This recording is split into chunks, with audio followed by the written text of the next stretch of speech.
કેટલા મકાનને પાડવામાં નોટિસ આવેલી છે?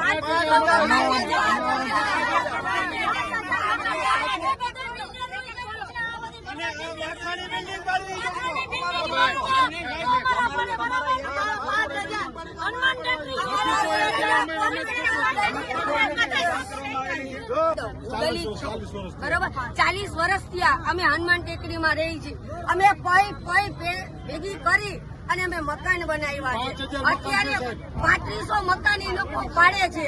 બરોબર, એવું કહે છે કે 7 દીમાં તમે અમને ખાલી કરી દેજો. આ તમારી નોટિસ છે, રેલવે વાળાની જગા છે. એવું કહે છે. અમારી માંગ એ છે કે અમારા મકાન થોડા દિવસ પછી પાડે, 1 મહિનો 2 મહિના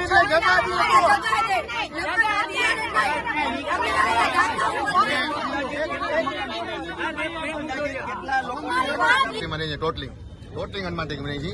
દલિત સમાજ છે. ટોટલી 50 બીજા અને અન્ય સમાજ અમને નોટિસ આજે બધાને ઘણી નોટિસ મળી ગઈ છે અને 7 દીની મુદત આપી છે. 7 ની અંદરમાં અમારે જવું ક્યાં? બરોબર, અમને 7 દીની મુદત આપી છે, એમાં વાંધો નથી. 7 દીમાં બધા જાય ક્યાં? અને બીજો નંબર કે અમને અમારો પ્રશ્ન એવો છે, ભલે અમને 7 દીમાં અમને ગમે આશરો કરી દે કલેક્ટર સાહેબને, ડીએસપી સાહેબને અને અન્ય કોઈ અધિકારીને અમને વિનંતી કરીએ છીએ, જેના આગળ સત્તા હોય અમને ગમે આશરો કરી દે. કાલ સવારે કલેક્ટર ઓફિસે જવાના છીએ. અત્યારે કલેક્ટર સાહેબને અમને મળીને તમે બધા આવી ગયા, તમે મળી જશું અમે. બરાબર, અમારી આ માંગ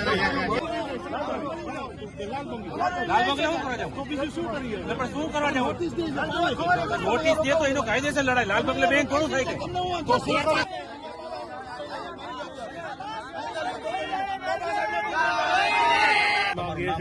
હું ગોવિંદભાઈ આપું હનુમાન ટેકરી વિસ્તારમાંથી રહું છું. 30 વર્ષથી આજે અમે ત્યાં રહી છીએ અને અમને આજે 5000 મકાનને નોટિસ આપવામાં આવેલી છે કે આ તમે 3 થી 4 દિવસમાં ખાલી કરી આપો. અને અમે અમારા મહેનતથી અને પૈસા કેવી રીતે અત્યારે બને, મકાન કેવી રીતે બને એ અમે બનાવ્યા છે, અમે સમજી છીએ.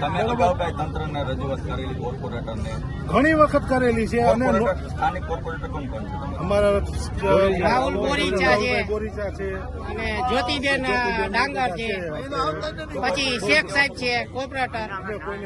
અમને નોટિસ આવી એટલે અમે આ કાર્ય કર્યું કે અમને ન્યાય આપો, કે અમને જો અમે અનલીગલ હોય તો વાંધો નહીં, અમને હટાવીને બીજી જગ્યાએ અમને બધાને મકાન આપી દીધું.